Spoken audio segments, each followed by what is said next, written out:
Good morning students. तो आज हम हमारा चैप्टर है वो रिलेशंस फंक्शन, उसको कंटिन्यू करेंगे। तो हमने कहाँ तक पढ़ लिया था? Equivalence relation. इक्विवेलेंस रिलेशन क्या होता है? वो रिलेशन जो क्या क्या हो, रिफ्लेक्सिव, सिमेट्रिक और ट्रांजिटिव, है ना। रिफ्लेक्सिव क्या होता है?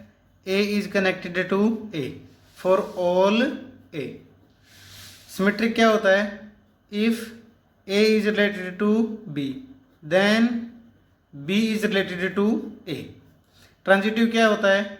If A is related to B and B is related to C, then A is related to C. इसका मतलब क्या हुआ? A belongs to R. इसका क्या मतलब हुआ? If A B belongs to R then B A should also belongs to R. इसका क्या मतलब हुआ? If A B belongs to R and B C belongs to R then A C belongs to R. इन सब का क्या मतलब होता है? जैसे देखो एक एग्जांपल लेते हैं। हमारे पास है जैसे एक सेट है, कोई a set, books in a library. तो भाई किसी भी एक लाइब्रेरी में कितने भी बुक हो वो सब एक सेट बनाएंगी, ठीक है भाई। तो हमने एक रिलेशन लिया,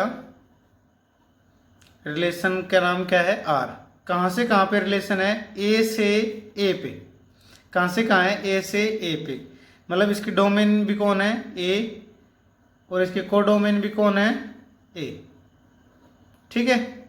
इधर वाले को जहाँ से चलते हैं उसको क्या बोलते हैं? डोमेन। जहाँ पे पहुँचते हैं उसको क्या बोलते हैं? कोडोमेन, ठीक है। ये रिलेशन कैसे डिफाइन है? R equals to X comma Y. इसका क्या मतलब होता है X comma Y? X is related to Y if X and Y have same number of pages, ठीक है। जैसे ये क्वेश्चन है, हमने एक सेट लिया कि जिसका क्या नाम है? Books in a library. Relation क्या लिया उसके ऊपर? आर। कहाँ से कहाँ तक? ए से ए पे ही, इसलिए डोमेन भी कौन हुआ? ए। कोडोमेन भी कौन है? ए। और वो रिलेशन कैसा है? X is related to Y. कब? जब एक्स और वाई के पास सेम नंबर्स ऑफ क्या हो? पेजेस। अब यहाँ पे एक्स क्या है? एक्स मतलब ए का मेंबर। अब ए में कौन है? बुक्स इन लाइब्रेरी। तो मतलब एक्स कौन हुआ? एक बुक। और वाई भी कौन हुआ? एक बुक। तो एक बुक दूसरी से कब कनेक्ट होगी? जब एक उस दोनों में क्या होंगे? Same number of pages. तो हमें इसको प्रूव करना है कि ये एक कैसा रिलेशन है? इक्विवेलेंस रिलेशन है। हमें ये इसको क्या करना? प्रूव करना है। इक्विवेलेंस रिलेशन प्रूव करना है। तो देखो, इक्विवेलेंस रिलेशन प्रूव करने के लिए सबसे पहले क्या प्रूव करना पड़ेगा? रिफ्लेक्सिव। रिफ्लेक्सिव कैसे प्रूव करते हैं? रिफ्लेक्सिव का मतलब क्या होता है? ए इज कनेक्टेड टू ए। अब यहाँ पे कनेक्शन का क्या मतलब है? एक्स किससे कनेक्ट होना चाहिए? एक्स से कनेक्ट होना चाहिए, तभी कहेंगे इसे वो क्या? रिफ्लेक्सिव। अब एक बात बताओ, एक्स क्या है? एक बुक। ये एक्स भी वही सेम बुक है। अब जब बुक ही सेम है तो पेज भी टोटल नंबर ऑफ पेजेस भी क्या होंगे? सेम। इसका मतलब एक्स एक्स किसके अंदर जाएगा? आर के अंदर होगा। भाई कह रहा है ना आर, आर के अंदर कौन कौन होगा? वो दोनों बुक आएंगे एक साथ जो जिनके पास क्या होंगे? Same number of pages. मतलब एक्स से कौन कनेक्ट होगा? वो सारी बुक्स जो एक्स के इक्वल नंबर ऑफ क्या है? पेजेस। अब खुद तो खुद के इक्वल नंबर ऑफ पेजेस होता है हमेशा, मतलब एक्स एक्स से क्या रहेगा? हमेशा कनेक्टेड। अगर एक्स एक्स से कनेक्टेड रहेगा हमेशा तो ये क्या हो गया? रिफ्लेक्सिव रिलेशन, ठीक है। अब किस पे बात आएगी? सिमेट्रिक। तो देखो, मान लो if X Y belongs to R. मान लेते हैं एक्स वाई किसके अंदर है? आर के अंदर। इसका मतलब क्या हुआ? Number of pages in X is equal to number of pages in Y. क्या मतलब हुआ इसका? Number of pages in X is equal to number of pages in Y. तो इसका मतलब क्या हुआ? Number of pages in Y भी किसके इक्वल है? अगर एक्स ये पेज इसके इक्वल है तो ये भी किसके इक्वल है? इसके। इसका मतलब क्या हुआ? वाई एक्स भी किसके अंदर चला गया, आर के अंदर। क्यों? क्योंकि देखो इसका क्या मतलब होता है, ये इधर वाला किससे कनेक्ट करेगा, इससे। कब? जब इन दोनों में क्या होंगे, सेम नंबर ऑफ पेजेस। तो भाई एक्स और वाई में क्या नंबर ऑफ पेजेस इक्वल है? हाँ भाई हम मान रहे हैं अगर एक्स वाई है तो कौन भी है, वाई एक्स। इसका मतलब आर कैसा हो गया हमारे पास, सिमेट्रिक। सिमेट्रिक के लिए आपको पहले इफ कंडीशन माननी पड़ेगी। अब क्या प्रूव करना है इसको, ट्रांजिटिव। तो क्या क्या मानने पड़ेगा, if X Y belongs to R and Y Z belongs to R, then क्या शो करना पड़ेगा हमें, X Z belongs to R. तो इसका क्या मतलब हुआ, एक्स और वाई में पेज नंबर, पेजेस क्या हैं, सेम। सेम मतलब नंबर ऑफ पेजेस क्या हैं, सेम। इसमें वाई जेड का मतलब क्या हुआ, वाई और जेड में भी नंबर ऑफ पेजेस क्या हैं, सेम। अब एक बात बताओ, मान लो एक्स में 510 पेज है तो वाई में भी कितने हुए, 510। और यहाँ से वाई में जितने उतने किस में है, जेड में। तो जेड में भी कितने हुए, 510। मतलब जितने एक्स में उतने ही वाई में, और जितने वाई में उतने क्या है, जेड में। इसका मतलब एक्स और जेड में भी क्या है, इक्वल नंबर ऑफ पेजेस। तो मतलब एक्स जेड भी किसके अंदर जाएगा, आर के अंदर। तो अगर एक्स वाई है, वाई जेड है, तो कौन भी है, एक्स जेड। तो ये क्या प्रूव हो गया, ट्रांजिटिव। ठीक है, तो अब बताओ तुम किसी भी रिलेशन को क्या क्या प्रूव कर सकते हो, रिफ्लेक्सिव, सिमेट्रिक, ट्रांजिटिव। तो अगर ये तीनों प्रूव कर दिए तो ये कैसा रिलेशन बन गया, इक्विवेलेंस रिलेशन। ठीक है, अब हम इसको थोड़ा सा पर्टिकुलर एग्जांपल बनाते हैं। उससे पहले एक टर्म है वो सीख लो, वो क्या है, पार्टीशन। देखो पार्टीशन क्या होता है, किसी भी चीज के टुकड़े करना। कैसे टुकड़े करना, ऐसे टुकड़े करना कि सारे टुकड़े अगर रख दिए जाए ना तो वो कंप्लीट जो तुमने ऑब्जेक्ट लिया था वो बन जाए उल्टा। और अगर किन्हीं भी दो टुकड़ों को उठा के देखा जाए ना तो उनके बीच में कुछ भी कॉमन नहीं मिलना चाहिए। जैसे मान लो ये सर्कल है, इसका हमें पार्टीशन करना है। मैंने ना इसका जैसे मान लो 1 2 3 और 4 हिस्सों में इसको तोड़ दिया। अब देखो किन्हीं भी दो हिस्सों के बीच में कुछ भी एरिया कॉमन है, नहीं है, सारे अलग अलग हैं। और अगर इन चारों को एक साथ रख दिया जाए तो क्या बन जाएगा, सर्कल। तो ये 4 टुकड़े अब क्या कहलाएंगे, ये 4 टुकड़े जो है वो इस सर्कल का क्या कर रहे हैं, पार्टीशन। तो ऐसे अगर किसी एक सेट है उसके अगर हमें टुकड़े करने हो तो क्या करने पड़ेंगे, उसके पार्टीशन करने हो तो मान लो उसके पार्टीशन कौन है, A1 A2 AN। ठीक है, अब वो A1 AI इंटरसेक्शन AJ हमेशा क्या होना चाहिए, फाई। इसका मतलब क्या होता है, इंटरसेक्शन मतलब कॉमन। AI AJ कौन है यहाँ पे, ये A1 A2। बस I किसके इक्वल नहीं होना चाहिए, J के। क्यों? क्योंकि देखो अगर I किसके इक्वल हो गया, J के, तो मान लो तुमने I की जगह 1 पुट किया है और J की जगह कितना 1 पुट कर दिया, 1। तो A1 इंटरसेक्शन A1 खुद के साथ कितना कॉमन होता है, खुद के साथ तो सारा ही कॉमन होता है। तो क्या आएगा यहाँ पे A1। तो फाई कब आएगा, जब A1 इंटरसेक्शन किसके साथ लोगे तुम, A2 के साथ, या फिर A2 का किसके साथ लोगे, A5 या A10 या A3 या किसी के साथ भी। तो ऐसे जब किसी के टुकड़े करते हैं कि भाई उन सारे टुकड़ों को अगर एक जगह रख दिया जाए तो पूरा सेट मिले और किन्हीं भी दो टुकड़ों के बीच में कुछ भी कॉमन ना हो, तो ऐसे टुकड़ों को हम उस सेट का क्या बोलते हैं, पार्टीशन। ठीक है, अब क्या एक स्टेटमेंट है मान लो, या एक थ्योरम मान लो, एक थ्योरम है कि every equivalence relation is a partition and every partition is an equivalence relation. देखो मैं बताता हूं क्या है, क्या कह रहा हूं, every partition is an equivalence relation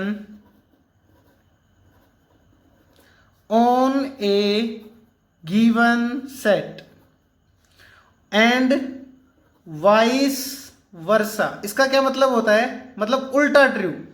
जैसे every partition is an equivalence relation on A given set, ऐसे उल्टा क्या होता है, every equivalence relation is a partition on A given set. Vice versa का मतलब ये होता है उल्टा कर देना। इस स्टेटमेंट को अगर उल्टा कर दोगे तो क्या बनेगा, ये पार्टीशन की जगह कौन आ जाएगा, इक्विवेलेंस रिलेशन, और इक्विवेलेंस रिलेशन की जगह कौन आ जाएगा, पार्टीशन। अब देखो वो जो पिछले वाला एग्जाम्पल था हम वही एग्जाम्पल फिर से उठाते हैं, पर अब की बार उसमें कुछ थोड़ा सा चेंज करते हैं। मान लो ए कौन सा सेट है, बुक्स इन लाइब्रेरी। ठीक है, और इस लाइब्रेरी में कितनी बुक हैं, मान लो थोड़ी देर के लिए टोटल 1 लाख बुक है। कितनी बुक्स हैं? 1 लाख, डिफरेंट डिफरेंट, ठीक है। और उनके पेजेस नंबर कहाँ से कहाँ वेरी करते हैं?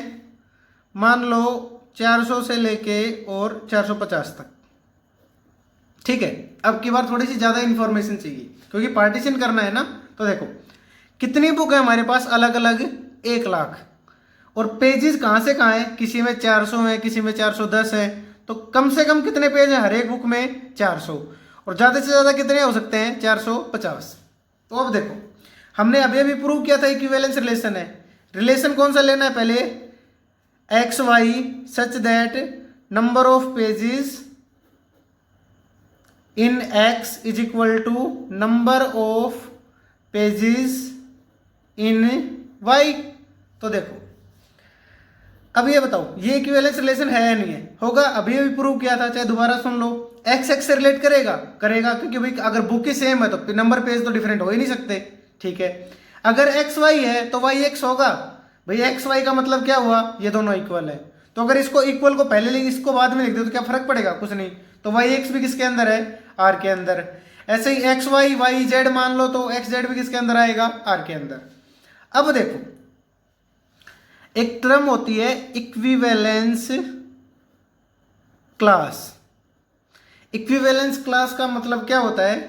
मान लो इक्विवेलेंस क्लास किसके कोरस्पॉन्डिंग होती है? एलिमेंट के। एक एलिमेंट के रिस्पेक्ट में हम क्या निकालते हैं? हमेशा एक इक्विवेलेंस क्लास। जैसे मान लो मैंने एक बुक निकाली x1 बुक, तो ये किसको डिनोट करेगा? इसका मतलब है इसके अंदर वो सारी बुक आएंगी जिनके अंदर नंबर ऑफ पेजेस किसके इक्वल हैं? x1 के इक्वल। मान लो उसके अंदर थोड़ी देर के लिए तुम, क्योंकि हमारे पार्टीशन करना है, तो मान लो ऐसी 10,000 बुक्स हैं जिनके अंदर नंबर ऑफ पेजेस किसके इक्वल है? x1 के इक्वल है, ठीक है। ऐसे हम किसके मान लेते हैं? भाई मान लो 5,000 बुक्स हैं जिनके नंबर ऑफ पेजेस किसके इक्वल है? x2 के इक्वल। और उसमें नंबर ऑफ पेजेस कितने हैं? मान लो इसके अंदर है 400, इसके अंदर कितने हैं? 401। ऐसे तुम मानते जाओ धीरे धीरे। कोई एक मान लो x50 आएगा, x10 कुछ भी मान लो x50 आया, ऐसे चलते जाओगे। मान लो किसी में 3,000 मान लेना, किसी में 5,000, किसी में कुछ भी। टोटल समितन का कितना आना चाहिए? 1 लाख। तो मान ले यहाँ तक बचे हैं हमारे सारे 85,000 तक यहाँ तक क्रॉस कर चुके हैं, x49 तक। तो x50 में क्या आएगा अब? भाई 15,000 जो बुक्स बच गई हैं। और मान लो लास्ट पेज नंबर मान लो यहाँ से 450। तो एक बात बताओ, कोई भी बुक है जो इनसे छुटी हुई हो? देखो तुम कहोगे कि भाई लाइब्रेरी में से मैंने एक बुक उठाई जिसमें नंबर ऑफ पेजेस हैं 437, ठीक है। तो मान लो कहाँ किसी ना किसी कैटेगरी में होगी, मान लो x32 में या 33 में, जिसमें भी वो जितने मान लो उसमें 437 पेज है। तो 437 पेज वाली कोई जो कैटेगरी है हमारी, उसमें वो किसी ना किसी बुक के इक्वल होगी। तो मतलब तुम कोई भी एक बुक उठाओ वो इन्हीं में से कोई एक होगी ना। तो देखो पार्टीशन का मतलब क्या होता है? एक सेट के ऐसे टुकड़े कर देना जिनका अगर यूनियन करे तो पूरा सेट आए और अलग अलग इंटरसेक्शन ले तो क्या आए? Empty set. अब देखो क्या इन दोनों के बीच में कुछ भी कोई भी बुक कॉमन है? नहीं हो सकती। क्यों? क्योंकि इसके अंदर कितने पेजेस हैं? 400, और इसके अंदर कितने हैं? 401। तो मतलब बुक ये अलग अलग हुई। तो कोई भी दो कैटेगरी क्या दोनों कोई भी एक सिंगल एलिमेंट भी क्या इनमें कॉमन है? नहीं है। इसमें कितने मेंबर हैं? 10,000। वो 10,000 मेंबर कैसे हैं? 10,000 बुक्स हैं जिसमें हर एक बुक के कितने पेजेस हैं? 400।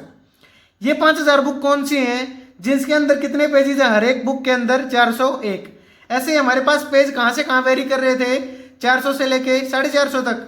तो 400 401 कहाँ तक चलेंगे? 450 तक। हमने सारी बुक कवर कर ली। तो भाई किसी में 15,000 बुक मिली, किसी में किसी में 5,000 मिली, किसी में 10,000। ऐसे कितने कैटेगरी बना ली हमने? ये 51 कैटेगरी बना ली, ठीक है। यहां 51 आएगा।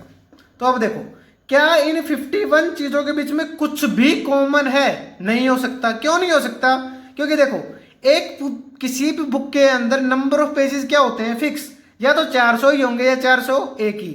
मतलब कोई भी बुक या तो यहां बिलोंग करेगी या यहां किन्हीं इन एक में से। तो क्या मैं ये कह सकता हूं कि अगर मेरा ये सर्कल ए सेट था तो ये जो x1 है x2 है जहां हमने x51 तक लिए हैं, क्या ये पार्टीशन कर रहे हैं इसका? हाँ भाई कर रहे हैं। क्यों? क्योंकि देखो तुम अगर इन सबको एक जगह रख दो तो क्या पूरी लाइब्रेरी बन रही है? हाँ भाई बन रही है। और क्या इन किन्हीं भी दो में से कुछ भी कॉमन है? नहीं है, कॉमन हो भी नहीं सकता, क्योंकि नंबर ऑफ पेजेस हमने क्या लिए हमेशा अलग अलग। तो ये जो 51 चीजें जो आपके पास आई है, 51 जो एक पैकेट मिले हैं, जिस एक पहले पैकेट में कितनी बुक्स मिली हैं आपको? 10,000। दूसरे पैकेट में कितनी मिली हैं? 5,000। लास्ट पैकेट में कितनी मिली हैं? 15,000। ऐसे करके जो आपको 51 जो पैकेट मिले हैं, इन 51 पैकेट्स को क्या बोलते हैं? Equivalence class.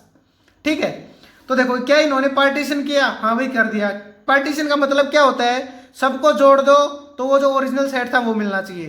क्या इन सबको हम यूनियन कर दे? जोड़ने का मतलब क्या होता है? यूनियन करना सेट थ्योरी में। तो क्या इन 51 को अगर जब एक साथ रख दें तो क्या सभी को बुक पूरी की पूरी लाइब्रेरी मिलेगी? हाँ भाई मिल जाएगी। और अगर क्या हम इनका अलग अलग रख दे तो कुछ भी कॉमन आएगा? नहीं आएगा। तो इस इक्विवेलेंस रिलेशन ने इनको क्या कर दिया? पार्टीशन कर दिया। कितने टुकड़ों में? 51 टुकड़ों में, जिसमें अलग अलग में किसी में 10,000 बुक है, किसी में 5,000 है। तो हमने क्या प्रूव कर दिया कि हर एक इक्विवेलेंस रिलेशन के लिए क्या होता है? एक पार्टीशन। अब क्या प्रूव करेंगे? हर एक पार्टीशन के लिए क्या होता है? एक इक्विवेलेंस रिलेशन। तो मान लो यही पार्टीशन है, तो देखो क्या हम इनसे कोई एक इक्विवेलेंस रिलेशन बना सकते हैं? वैसे तो हमें याद है हमारा ऊपर वाला equivalence relation, number of pages हमने नंबर सेम लिए। तो क्या पता कोई दूसरी कैटेगरी भी इसको क्या बना दे? Equivalence relation. जैसे नंबर ऑफ पेजेस हमने लिए थे, क्या आपकी बार क्या पता कोई अलग सब्जेक्ट सेम ले ले? क्या पता कोई 10,000 बुक किसकी ले ले? हिस्ट्री की। ये किसकी बुक ले ले? इंग्लिश की सारी। ये मान लो लास्ट में किसकी है? मैथ्स की। तो ये भी पार्टीशन कर देंगी। क्यों? क्योंकि देखो इंग्लिश की बुक और हिस्ट्री की बुक बिल्कुल डिफरेंट होती हैं। कोई भी चीज इन दोनों के बीच में कॉमन तो नहीं हो सकती कि भाई एक ही बुक हिस्ट्री और इंग्लिश में चलती हो। नहीं हो सकता ना। ऐसे कोई भी बुक मैथ और इंग्लिश की नहीं हो सकती दोनों एक चीजें। तो ये सब दोनों क्या है? अलग अलग पार्टीशन कर देंगी। और क्या इनका यूनियन एक लाइब्रेरी देगा? हाँ भी दे देगा, क्योंकि सबको रख दो एक लाइब्रेरी की सारी बुक्स बन जाएंगी। तो हर एक पार्टीशन के खिलाफ क्या होता है? हर एक पार्टीशन के साथ क्या होता है? एक इक्विवेलेंस रिलेशन। और हर एक इक्विवेलेंस रिलेशन के लिए क्या होता है? एक पार्टीशन। तो हर एक पार्टीशन एक इक्विवेलेंस रिलेशन बनाएगा, और उल्टा भी होगा। आपके ऊपर डिपेंड करता है कि आप पार्टीशन के लिए कौन सा इक्विवेलेंस रिलेशन चूज करते हो। क्या पता एक पार्टीशन के लिए 5 इक्विवेलेंस रिलेशन बन जाए, लेकिन एक इक्विवेलेंस रिलेशन के लिए सिर्फ कितने पार्टीशन बनेंगे? एक। ठीक है, चलो अब हम कुछ काउंटिंग करते हैं, जैसे नंबर ऑफ रिफ्लेक्सिव रिलेशंस की, नंबर ऑफ सिमेट्रिक रिलेशंस की। तो देखो मान लो कोई एक सेट है ए, उसके अंदर कितने एलिमेंट्स हैं? n एलिमेंट्स हैं। तो हमें रिफ्लेक्सिव के लिए क्या चाहिए होता है? रिफ्लेक्सिव रिलेशन कहाँ से कहाँ होता है? ए से ए पे या बी से बी पे। तो मतलब ये दूसरा सेट भी क्या लेना पड़ेगा जिसमें कितने एलिमेंट हैं? n। तो बताओ ए क्रॉस ए में कितने एलिमेंट होंगे? n cross n। n cross n का मतलब n का स्क्वायर। तो देखो अब ए क्रॉस ए एक सेट बनेगा जिसके अंदर कितने एलिमेंट हैं? n square. तो इसके सबसेट कितने बनेंगे? 2 की पावर n स्क्वायर। इतने सबसेट बनेंगे। तो इतने क्या होते हैं हमारे पास? रिलेशन, क्योंकि हमें पता है रिलेशन क्या होता है? A subset of A cross A. ठीक है भाई, इतने सबसेट बने तो इतने क्या होंगे? रिलेशन। तो इनमें से एक रिलेशन तो क्या होता है? यूनिवर्सल। यूनिवर्सल मतलब पूरा ए क्रॉस ए। एक कौन होता है? वॉइड। वॉइड या फिर एम्प्टी। इसमें कौन आता है? 5। तो 2 तो निकल गए इससे। इनमें से एक क्या होता है? आइडेंटिटी। आइडेंटिटी मतलब सिर्फ और सिर्फ खुद से कनेक्ट होगा, ना तो कोई एलिमेंट छूटना चाहिए पीछे जो खुद से कनेक्ट ना हो, और ना ही कोई एलिमेंट ऐसा होना चाहिए जो किसी दूसरे से कनेक्ट हो रहा हो। ठीक है, तो 3 तो ये हो गई। ये भी अकेला ही होता है, ये भी एक ही होता है, और ये भी एक ही होता है। ठीक है, इसके अलावा अब आते हैं रिफ्लेक्सिव पे। Total number of reflexive relation. देखो मैं ऐसे लिख लेता हूं एलिमेंट्स को। A11 का मतलब क्या है? फर्स्ट एलिमेंट से मल्टीप्लाई हो क्या है? ए क्रॉस ए में, है ना। A12 का मतलब फर्स्ट एलिमेंट सेकंड से, और A1n का मतलब फर्स्ट एलिमेंट nth एलिमेंट से। तो A21 का मतलब क्या हुआ? सेकंड एलिमेंट फर्स्ट एलिमेंट के साथ है। A22 A2n, ऐसे कहाँ तक आएगा ये AN1 से लेके ANN तक। अब देखो रिफ्लेक्सिव के लिए हमें क्या चाहिए होता है, A11 A22 ANN। A11 का मतलब क्या है AA, है ना, खुद से। A21 का मतलब क्या है, सेकंड पोजीशन पे जो एलिमेंट है, मान लो A में जो n एलिमेंट है वो कैसे एलिमेंट है 1 से लेके n तक, है ना। तो 1 का मतलब क्या हुआ 1, 1 2 का मतलब क्या हुआ 1 2, 1 3 का मतलब ये किस का मतलब कौन है A11, इसका मतलब कौन है A12, और NN का मतलब क्या हुआ फिर ANN। तो हमने इसको ऐसे दिखा लिया। अब देखो रिफ्लेक्सिव क्या कहता है, रिफ्लेक्सिव ये कहता है कि ये सारे जो एलिमेंट है ये आने चाहिए। तो इनको हम क्या बोलते हैं, ये कितने एलिमेंट है पहले ये बताओ। टोटल n स्क्वायर एलिमेंट है पूरे बॉक्स में, जिसमें से ये सर्कल ये कितने हैं n होंगे। अब अगर ये n तो रिफ्लेक्सिव को चाहिए, तो हर एक के लिए ये देखो कितने कितने हैं, ये n है तो n तो ये इसको चाहिए, बाकी ये जो बच गए ये आए या ना आए कोई फर्क नहीं पड़ता। तो देखो इसके लिए कितनी चॉइसेस हैं, एक चॉइस है बस कि ये आएगा ही आएगा। इसके लिए भी कितनी चॉइसेस हैं, एक ही चॉइसेस। अब देखो एक फंडामेंटल प्रिंसिपल ऑफ काउंटिंग होता है, अगर एक काम को करने के तरीके कितने हैं, मान लो 3, दूसरे काम को करने के तरीके कितने हैं 5, तो उन दोनों काम को एक साथ करने के कितने तरीके हो जाते हैं 15। इन दोनों को क्या कर देते हैं मल्टीप्लाई। इसको क्या बोलते हैं हम फंडामेंटल प्रिंसिपल ऑफ काउंटिंग। क्या बोलते हैं फंडामेंटल प्रिंसिपल ऑफ काउंटिंग। तो देखो इन सब की तो एक एक चॉइस है, मतलब इस काम को करने के कितने तरीके हुए एक, इस काम को करने के कितने तरीके हुए एक, और ANN तक भी कितना तरीका रहेगा एक एक। A12 का बताओ कितने तरीके हुए, ये आ भी सकता है और नहीं भी, तो कितने तरीके हुए 2। ऐसे ही इसका भी 2, मतलब इनके अलावा जो बच गए उन सबके कितने कितने तरीके हैं 2 2 तरीके हैं, वो आए या ना आए कोई फर्क नहीं पड़ता। तो अब बताओ इसकी ये कितने एलिमेंट बच गए इनके अलावा, n स्क्वायर टोटल थे उसमें से कितने निकाल दें n। ये इनकी कितनी कितनी चॉइसेस हैं 2 2 चॉइसेस है।